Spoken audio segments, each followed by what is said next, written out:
세계의 눈과 귀, 중국 시진핑 주석과 러시아 푸틴 대통령의 만남에 쏠렸습니다.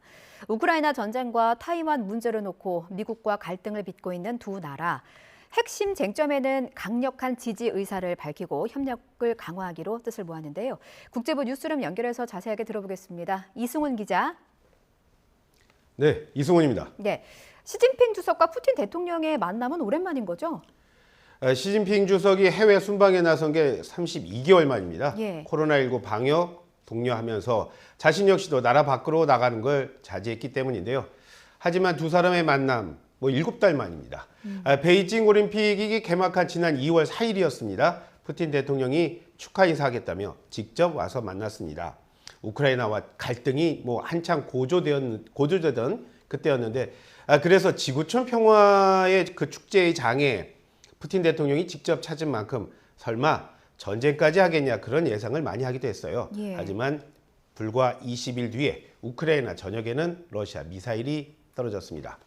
우즈베키스탄에 개막한 상하이 협력기구 정상회의입니다. 여기에 나란히 참석하면서 이번에 자연스럽게 양자회담 하게 됐습니다. 예, 시진핑과 푸틴의 정상회담 내용을 좀 정리를 해보면 중국, 러시아 두 강대국 간의 전략적 협력 강화 의지를 밝혔어요. 네, 그렇습니다. 지금 두 나라 초강대국인 미국과 지금 사이가 정말 좋지 않죠? 예. 러시아는 우크라이나 전쟁을 놓고 미국과 맞서고 있고요. 중국은 타이완 문제로 여러 차례 군사적 충돌 위기 빚기도 했습니다. 두 정상 이 문제에 대해서 상대방에 대한 지지 공개적으로 언급을 했는데요. 푸틴 대통령 이런 말했습니다. 러시아는 하나의 중국 원칙을 끝까지 지키겠다. 그러면서 타이완 문제와 관련한 미국 그리고 그 위성국가의 도발을 규탄한다고 했습니다. 예. 이에 대해서 시 주석은 중국은 러시아와 상호 핵심 이익이 걸린 문제에서 서로 강력하게 지지하길 원한다고 했습니다. 대놓고 말은 안 했지만 테러 제재 등 비난하면서 이번 전쟁에서 끝까지 러시아 편을 들겠다, 그런 말로 들립니다. 가장 눈에 띄는 건요, 석 달 전 푸틴이랑 전화통화를 했는데 그땐 없었던 강력하게라는 말이 이번에 추가가 됐다는 겁니다. 그렇군요. 에너지를 포함한 양국 간의 교역 역시 강화하기로 했다고요? 네, 그렇습니다. 보는 눈이 많아서 그런지 군사적 협력, 조금 전 말씀드린 군사적 협력 문제에서는 미국 대신에 개별 국가라는 말을 쓰기도 하면서 미국이나 서방들 자극할 수 있는 말 상당히 조심하는 모습 보였습니다. 하지만 말씀하신 에너지 거래를 포함한 교역 강화 부분에선 말을 아끼지 않았습니다. 예. 시 주석은요, 러시아와 무역, 농업, 인터넷 등 모든 분야에서 실질적인 협력 더 하길 원한다고 했고요. 이에 대해서 푸틴 대통령 에너지 등 영역에서 협력 확대하길 원한다고 말했습니다. 두 정상은 또요, 두 나라의 이제 브라질, 인도, 남아공이 같이 발을 맞추고 있는 브릭스라고 있지 않습니까? 예. 자, 브릭스와 같은 다자기구 등을 통한 협력 강조했습니다. 예. 그 어느 때보다 이 분명한 두 나라의 협력 의지가 또 미국으로서는 굉장히 불편한 일일 텐데요. 백악관의 반응도 나왔죠? 카린 장피에르 백악관 대변인이요, 브리핑을 하다가 자, 오늘 정상회담 어떻게 보냐, 그런 질문 받았습니다. 예. 그러자 한 말이 이겁니다. 우리는 중국과 러시아가 협력하고 더 가까워지는 것에 대해서 우려를 분명히 해왔다. 시 주석과 푸틴 대통령의 이번 회담은 미국이 우려하는 두 나라 협력의 한 사례라고 말했습니다. 자, 거기까지 하고 더 말하지 않겠다면서 그때부터 또 다른 질문을 받았는데요.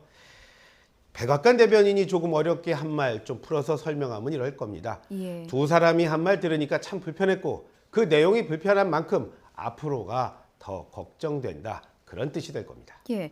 불편한 미국은 말뿐만이 아니라 직접적인 행동에 나서기도 했다면서요? 두 정상이 그 회담 결과가 나오자마자요, 미 행정부가 러시아에 대한 추가 제재를 발표했습니다. 예. 제재 대상은 러시아가 국제 금융 제재를 하고 있는데 이걸 피하는 걸 도운 2개 단체 그리고 개인 22명이었는데요.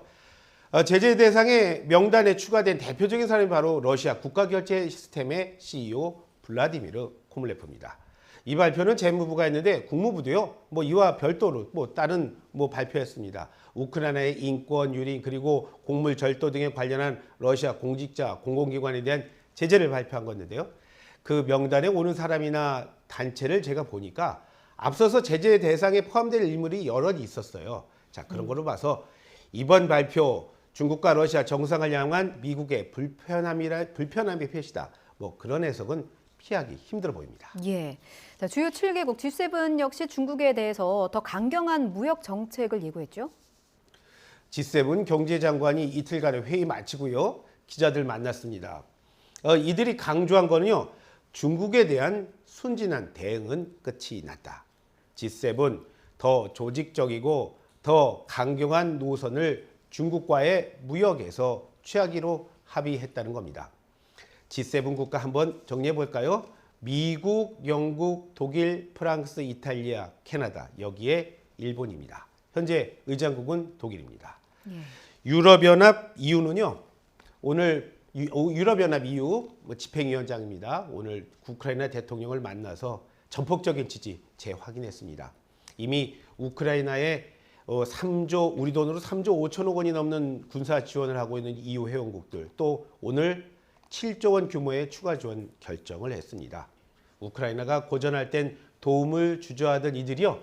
전세가 바뀌자 아낌없는 지원에 나서고 있습니다. 지금까지 국제부 뉴스룸입니다.